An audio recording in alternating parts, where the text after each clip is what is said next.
सोमवार के दिन तू मेरे मंदिर के दरवाजे पर चौखट पर बैठ जाना, और दूसरा प्रतिदिन शाम के समय पर तू बेलपत्री के पेड़ के नीचे बैठ जाना। जो तेरी बेल वृक्ष के नीचे सेवा करने आए, जो शंकर जी के मंदिर में सोमवार को जल चढ़ाने आए, उसका जो पात्र जल चढ़ाकर जब वो घर लेकर जाए, उसके पीछे पीछे पात्र के पीछे पीछे तू जाना और उसके घर में लक्ष्मी का भंडार भरकर आए। लक्ष्मी बेलपत्र के वृक्ष के नीचे तू विराजमान हो जा। उस बेलपत्र के वृक्ष के नीचे जो बुआरी लगाए, सेवा करे, चाकरी करे, एक बेटी को जैसे बड़ा करते हैं वैसे बेलपत्री के वृक्ष को जो बड़ा करे, बेलपत्री के वृक्ष का जो पालन करे, पोषण करे, उसकी संभाल करे, उस बेलपत्री के वृक्ष को जैसे जैसे वो उन्नति करे वैसे वैसे उसके घर में समृद्धि बढ़ते जाए। उस जिसका खुद का मकान नहीं हो, खुद का मकान नहीं हो, किराए के मकान में रहते रहते जिंदगी बीत रही हो, खुद का नहीं,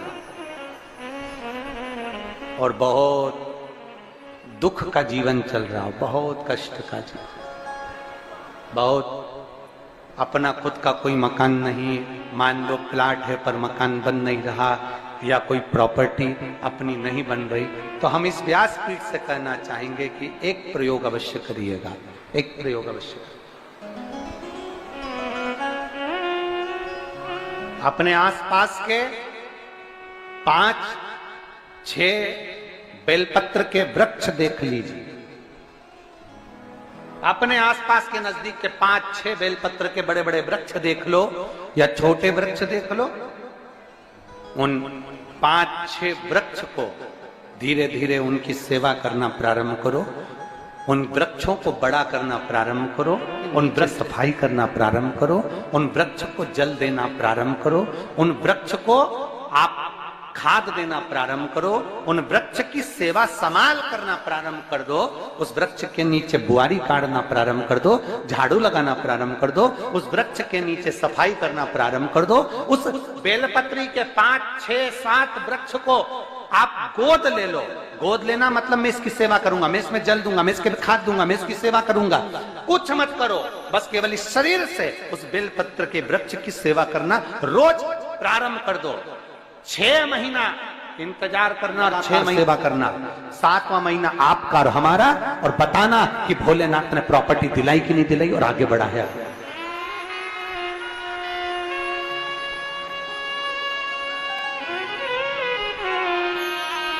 एक बेलपत्र का वृक्ष जिसके नीचे माता लक्ष्मी विराजमान होती है, एक बेलपत्र के वृक्ष के नीचे लक्ष्मी रहती है।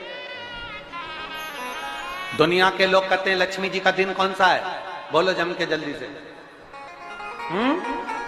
शुक्रवार। दुनिया के लोग कहते हैं लक्ष्मी जी का दिन शुक्रवार है, पर माता लक्ष्मी से पूछा जाए कि तुम्हारी माता ख्याति देवी नारायण भगवान के साथ तुम्हारी शादी नहीं कर रही थी, शंकर को लक्ष्मी दे रही थी, तब तुमने भगवान शंकर से विनती करी, भोले बाबा मैं नारायण से प्रेम करती हूँ, भगवान नारायण से मेरा विवाह हो। तो माता ख्याति देवी से शंकर भगवान ने विनय कर कर कहा कि लक्ष्मी जी का विवाह नारायण के साथ कर दिया जाए। भगवान नारायण के साथ जब लक्ष्मी जी का विवाह हो गया, तब लक्ष्मी जी हाथ जोड़कर बोलती हैं, बाबा मेरा विवाह नारायण के साथ हो गया, पर मैं आपके चरणों की सेवा करना चाहती हूँ, बाबा आप कृपा करिए कि मैं क्या करूं आपके लिए। शंकर भगवान कहते हैं लक्ष्मी बस 2 चीजें कर दे, एक सोमवार के दिन तू मेरे मंदिर के दरवाजे पर चौखट पर बैठ जाना, और दूसरा प्रतिदिन शाम के समय पर तू बेलपत्री के पेड़ के नीचे बैठ जाना। जो तेरी बेल वृक्ष के नीचे सेवा करने आए, जो शंकर जी के मंदिर में सोमवार को जल चढ़ाने आए, उसका जो पात्र जल चढ़ाकर जब वो घर लेकर जाए, उसके पीछे पीछे पात्र के पीछे पीछे तू जाना और उसके घर में लक्ष्मी का भंडार भरकर आए। लक्ष्मी बेलपत्र के वृक्ष के नीचे तू विराजमान हो जा। उस बेलपत्र के वृक्ष के नीचे जो बुआरी लगाए, सेवा करे, चाकरी करे, एक बेटी को जैसे बड़ा करते हैं वैसे बेलपत्री के वृक्ष को जो बड़ा करे, बेलपत्री के वृक्ष का जो पालन करे, पोषण करे, उसकी संभाल करे, उस बेलपत्री के वृक्ष को जैसे जैसे वो उन्नति करे वैसे वैसे उसके घर में समृद्धि बढ़ते जाए, उसके घर में वैभव बढ़ते जाए। ये शंकर भगवान माता लक्ष्मी से करे, भगवान शिव माता लक्ष्मी से करे।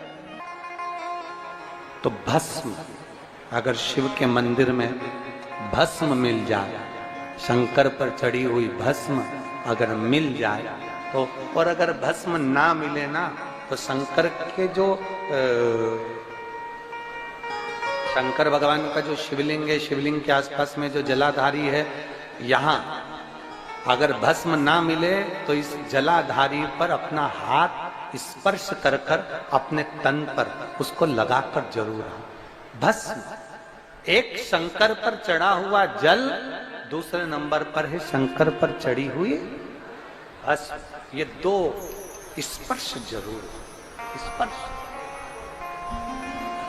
एक भस्म का एक बड़ा सुंदर चरित्र आता है। दूसरा, जिस भूमि पर बैठकर कथा सुनो उसकी रज को अपने मस्तक पर थोड़ा सा लगाकर अवश्य जाओ तो जीवन का एक आनंद है। और शंकर के मंदिर में जाओ तो दो चीजें अवश्य लेकर आओ।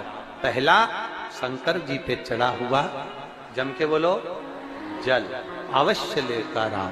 क्योंकि जब तुम जल लेकर आते हो, पात्र लेकर आते हो, तो मेरा महादेव लक्ष्मी जी को तुम्हारे पीछे पीछे तुम्हारे घर तक भेज दे।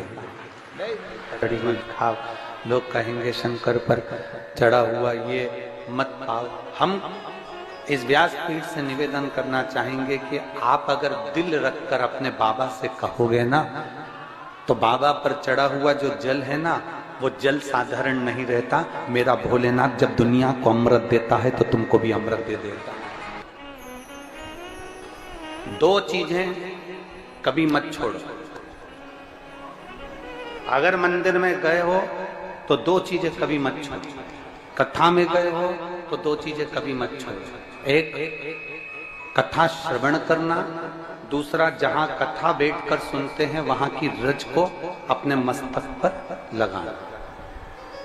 कथा सुनने के बाद भले दरी बिछी है, आसन बिछा है, कारपेट बिछा है, उस पर अपना हाथ फेर कर उस रज को अपने मस्तक पर जरूर लगाओ। क्योंकि शिव पुराण में, भागवत पुराण में, स्कंद पुराण में, कुर्म पुराण में, नर्मदा पुराण में, लिंग पुराण में, नारद पुराण में, ब्रह्म वैवर्त पुराण में, जितनी भी पुराणे हैं, सब पुराणों में लिखा है कि जिस स्थान पर बैठकर हम भगवान की कथा को सुनते हैं, उनको याद करते हैं, जितनी देर हम उनको याद करते हैं उतनी देर वो परमात्मा उस स्थान पर बैठा हुआ रहता है।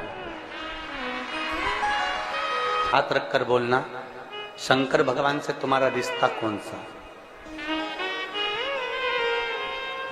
शिव जी से आपका कौन सा रिश्ता?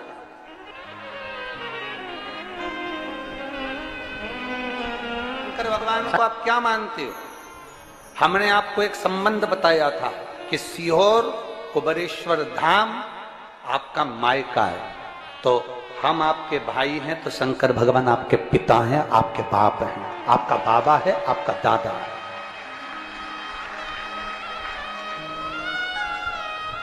अब आपसे हम प्रश्न करें, उत्तर मेरी कुरुत की बहनें भी देंगी और मेरे जीजा उन भी देंगे और मेरी बेटियां और मेरे बेटे देंगे उत्तर। आपसे प्रश्न करें, अगर बेटी को दुख होगा तो क्या वो अपने बाप से नहीं कहेगी? बोलो तो जम के। बेटी को तकलीफ है वो अपने बाप से ना कहेगी। बेटे को तकलीफ है तो वो अपने पिता से, अपनी मां से नहीं कहेगा, मम्मी मुझे ये तकलीफ है, पापा मुझे ये दुख है, मां मुझे ये तकलीफ है, पिताजी मुझे ये कष्ट है। क्या वो अपने माँ बाप से नहीं कहेंगे? क्या वो अपने माँ बाप से भी नहीं? और माँ, पिता, फिर उसके करीब में, उसके नजदीक में जो भी होता है वो माँ बाप निकाल कर उसको दे देते हैं। माता पिता उसको दे देते हैं। माता, लोग कहते हैं कि शंकर जी पे चढ़ा हुआ जल मत पियो, लोग कह देते हैं शंकर जी पे चढ़ी हुई बेलपत्र मत खाओ। कोई इस बहन से पूछे, सुनीता सोनी से, कि शंकर पर चढ़े हुए जल से उसकी गांठ जो डबल से उसके शरीर में आ गई थी वो समाप्त हो गई, तो जरा विश्वास करिएगा कि एक बेटी अपने माँ बाप से ही तो कहेगी, और बाप के पास में जो होगा वही तो अपनी बेटी को देगा दुख को मिटाने के लिए। तो मेरे शंकर भगवान के पास तो उसका चढ़ा हुआ जल है। दूसरा, जिस भूमि पर बैठकर कथा सुनो उसकी रज को अपने मस्तक पर थोड़ा सा लगाकर अवश्य जाओ, तो जीवन का एक आनंद है। और शंकर के मंदिर में जाओ तो दो चीजें अवश्य लेकर आओ। पहला, शंकर जी पे चढ़ा हुआ, जम के बोलो, जल अवश्य लेकर आओ। क्योंकि जब तुम जल लेकर आते हो, पात्र लेकर आते हो, तो मेरा महादेव लक्ष्मी जी को तुम्हारे पीछे पीछे तुम्हारे घर तक भेजते हैं। दो चीजें लेकर अवश्य आओ, और शिव पुराण में जाओ तो दो चीजें लेकर अवश्य जाओ। पहले नंबर पर शंकर की कथा और अपने अंदर विश्वास कि मेरे महादेव की मैंने कथा सुनी है, अब मैं भटकूंगी नहीं। सारी दुनिया में मैंने ठोकर खा ली, अब कहीं ठोकर नहीं खाऊंगी, अब तो दरवाजे पर महादेव के जाऊंगी, बाकी की कहीं। दूसरा, कथा में बैठी हूं बाबा के इस रज को, ये रज नहीं है, ये धूल नहीं है, ये मेरे बाबा के कैलाश 12 ज्योतिर्लिंग का चंदन है। इसको मस्तक चढ़ाऊंगी अपने हृदय से। लाते हो आप लोग? हाथ उठाओ जरा, रख लो। बहुत बढ़िया, प्रणाम आपको सभी को, नमन। 2 बूंद जल लेकर आओ, पल्ला नहीं पियो तो उस जल को अपने घर में छीन लो।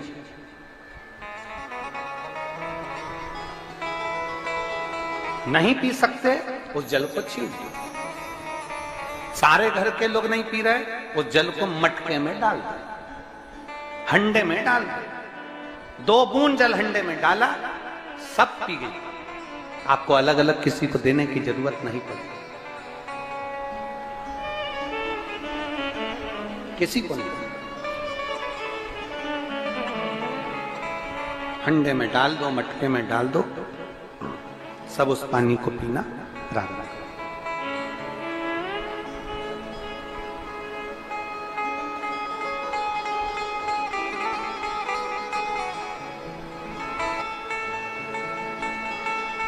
उस जल के महत्व को जो बच्चों का दर्द नहीं देख सकते, जब माता पिता अपने बच्चों का दर्द नहीं देख सकते तो देव अधिदेव महादेव तुम्हारा दर्द कैसे देखेंगे? वो भी तो काटेंगे तुमको, वो भी तो कष्ट मिटाएंगे। 2 चीजें कथा में जाकर ले। एक, जहां जगह मिल जाए वहां बैठकर कथा सुनो। धूप लगे, पंडालों की इतनी व्यवस्था नहीं हो पाती है, पंडाल लगाने वाले, टेंट लगाने वाले टेंट लगा लगा के थक जाते हैं, तो अपने साथ एक छाता लेकर चलो। 2 पानी की जम के बोलो जरा, बोतल, बिछाने की दरी अपने साथ लेकर चलो। लोगों ने उमा महेश की कथा अपने जीवन में धारण करी कि नहीं करी, वो हमको, पर एक बात का स्मरण करिएगा, ये जो कथा चल रही है ये गौरी शंकर चल रही है। इसके बाद में जो अमलेश्वर में कथा है वो कौन सी है? समर्पण शिव महापुराण कथा। उस समर्पण शिव महापुराण की कथा जब 2 तारीख को विराम हो जाएगी, तब उसके बाद में जो कथा 6 जून को प्रारंभ होगी सोलापुर महाराष्ट्र में, उस कथा का नाम रहेगा उमा महेश शिव महापुराण की कथा। उसको जरूर सुनो। सोलापुर में जो 6 जून से कथा होगी उसका नाम उमा महेश शिव महापुराण। उसको सुनना, श्रवण करना, उसको धारण करना है। उसमें इतने प्रश्न माता उमा ने भगवान महेश से करे हैं, और महेश भगवान शंकर उसका हर प्रश्न का उत्तर दे रहा है। भगवान महेश, भगवान शंकर हर प्रश्न का। बाबा बोले माता उमा ने भगवान शिव जी से, महेश भगवान से, भगवान शंकर से करेंगे, बाबा भोलेनाथ जी बताओ, संसार में जन्म लेने वाले व्यक्ति के जीवन में उसके भाग्य में अगर सुख नहीं है, उसके भाग्य में खुशियां नहीं है, उसके भाग्य में कोई अच्छा है ही नहीं, तो वो जीव क्या करेगा? वो जीव क्या करेगा?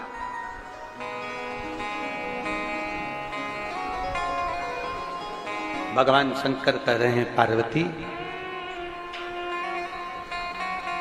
संसार में जन्म लेने वाला मनुष्य अगर उसके भाग्य में सुख नहीं, उसके भाग्य में अगर खुशियां नहीं है, उसके भाग्य में अगर सुख नहीं है, उसके भाग्य में अगर अच्छा नहीं है, पत्रिका दिखा ली सुख नहीं है, कार्य कर कर देख लिया सुख नहीं है, तकलीफ उसकी जिंदगी में चल ही चल रही है, तो भगवान शंकर कहते हैं, भगवान महेश कहते हैं, उमा, उस मनुष्य को दूसरे का अच्छा करना प्रारंभ कर देना चाहिए, तो उसकी अच्छाई अपने आप सामने आना